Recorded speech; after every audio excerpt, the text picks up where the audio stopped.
Okay, moving on to next question. एउटा question आएको छ, नर्मली एउटा करियर पाथ सोचेर कुनै पार्टिकुलर फर्म इन्टर गरिन्छ, तर त्यहाँ इन्टर गरिसकेपछि हाम्रो माइन्ड चेन्ज नै हुनसक्छ। यस्तो सिचुएसनमा के गर्दा ठिक होला? अरू कुनै करियर पाथ नै फिक्स छैन भने which kind of form is better?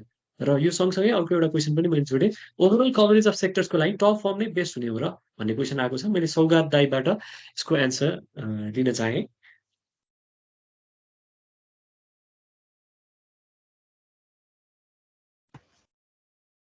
First part के भन्नुभएको थियो सुशील सर? अलिक आवाज कटेर आएको थियो। नर्मली एउटा करियर पाथ सोचेर कुनै पार्टिकुलर फर्म इन्टर गरिन्छ, तर त्यो इन्टर गरिसकेपछि हाम्रो माइन्ड चेन्ज पनि हुन सक्छ।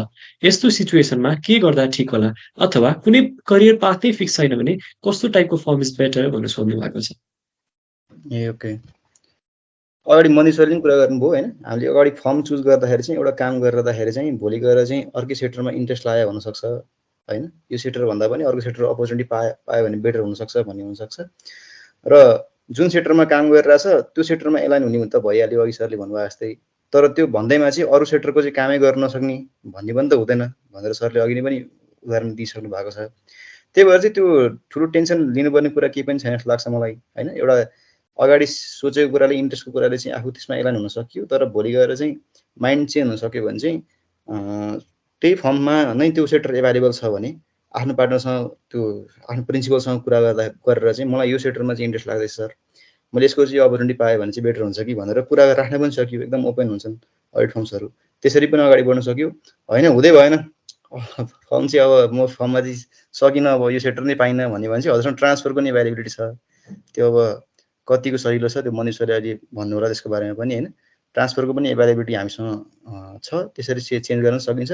नभए त्यो ट्रान्सफर गरिहाल्नुपर्छ भने छैन, त्यो आफ्नो प्रिन्सिपलसँग कुरा गरेर मलाई यो सेक्टर भन्दा पनि यो सेक्टरमा चाहिँ म अलि एलाइन हुन चाहन्छु सर भनेर एकदम ओपनली कुरा राख्न सकिन्छ। किन जसले कुरा गर्न सक्यो उसैले चाहिँ अपर्च्युनिटी पाउने हेर्नु, बोल्नेको पिठो बिग्छ भने जस्तै जसले चाहिँ आफ्नो इन्ट्रेस्टलाई चाहिँ प्रेजेन्ट गर्न सक्यो उसैलाई चाहिँ त्यहाँ राख्ने अपर्च्युनिटी प्रदान गर्न सकिन्छ फर्मबाट। अनि अर्को कुरा चाहिँ अब माइन्ड क्लियर छैन अब कुन सेक्टरमा जाने भन्दाखेरि चाहिँ कस्तो फर्ममा चुज गर्दाखेरि बेटर हुन्छ भन्ने कुरा छ। अनि ओभरअलमा चाहिँ टप फर्ममै जानुपर्ने हो कि भन्दाखेरि चाहिँ सकेसम्म टप फर्म जोइन गर्दा बेटर हुन्छ जस्तो लाग्छ मलाई नेपालको केसमा चाहिँ।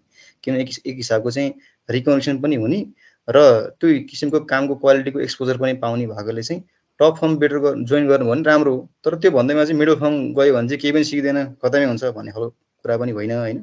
जस्तै अघि सरले भन्नुभयो जस्तै मिडल फर्म जोइन गर्दाखेरिको के फाइदा हुन्छ भन्दाखेरि चाहिँ अहिले स्टार्ट टु इन्डसम्मको प्रोसेसलाई चाहिँ आफैले गर्नुहुन्छ कि त्यो जुन चाहिँ टप फर्ममा चाहिँ एभाइलेबल हुँदैन। अहिले चाहिँ एउटा बेसिक लेभलको काम चाहिँ एज एन आर्टिकल काम गर्नुहुन्छ, तर त्यो अलिक हायर लेभलमा पुगेपछि हायर लेभल हायरकीले चाहिँ त्यो कामलाई टेक ओभर गर्नुहुन्छ, ह्यान्डओभर हुन्छ त्यो काम। त्यो हिसाबले चाहिँ स्टार्ट टु इन्डको प्रोसेसको काम चाहिँ हामीले बुझ्दैनौँ। तर त्यो त्यही काम चाहिँ मिडल लेभलमा गरियो भने चाहिँ अब due to size constraint resource कन्स्ट्रेन्टको कारणले गर्दाखेरि चाहिँ सबै काम चाहिँ आफैले गर्नुपर्ने भएकोले चाहिँ आफूले गर्ने पाउने भएको कारणले गर्दाखेरि चाहिँ सबै काम सिक्न सकिन्छ भन्ने कुरा छ। त्यही भएर अब कन्क्लुडिङ स्टेटमेन्ट दिनु पर्दाखेरि चाहिँ टप फर्ममा चान्स पाउनुभयो, सेलेक्ट हुनुभयो भने चाहिँ जोइन गर्नुहोस्, त्यही नै राम्रो हुन्छ नेपालको केसमा। हजुरलाई इम्प्लिमेन्ट गर्दाखेरि पनि त्यही बेटर हुन्छ। भोलि गएर प्र्याक्टिस पर्नुभयो भने त्यो किसिमको चाहिँ क्वालिटी अफ वर्क आफ्नोमा पनि ल्याउन सक्नुहुन्छ र बाहिर जानुभयो भने चाहिँ त्यो किसिमको रिकग्निसन पनि हुन्छ भन्ने खालको कुरा पनि अघि आइसकेको छ। तर त्यो भन्दैमा चाहिँ मिडल लेभल फर्म चुजै गर्नुहुन्न खतमै भइहाल्छ भन्ने खालको पनि होइन कुरा। सिक्ने अपर्च्युनिटी जहाँ पनि छ, सिकाइ कति हुने भन्ने कुरा आफूमा डिपेन्ड गर्छ र कस्तो लेभलको सिक्ने भन्ने कुरा पनि आफूमा डिटरमाइन हुन्छ। हजुरसँग लर्निङको क्युरियोसिटी छ, हजुरले चाहिँ बुझ्न खोज्नुहुन्छ, क्युरियोसिटी एकदमै छ भने चाहिँ हजुर जुनसुकै सेक्टरको पनि नलेज लिन सक्नुहुन्छ। जस्तै हाम्रै फर्ममा पनि साथीहरू हुनुहुन्थ्यो होइन, जसले चाहिँ एउटा लेभलको काम गर्नुहुन्थ्यो, एउटा सेक्टर मात्र काम गर्नुहुन्थ्यो, तर उहाँहरू चाहिँ जहिले पनि किन कि त्यो इन्ट्रेस्ट चाहिँ एकदम क्युरियस हुने र अरू साथीहरूले त अरू सेक्टरको काम गर्नु भइरहेछ भने चाहिँ जहिले पनि त्यो डिस्कसनमा बसिहाल्ने।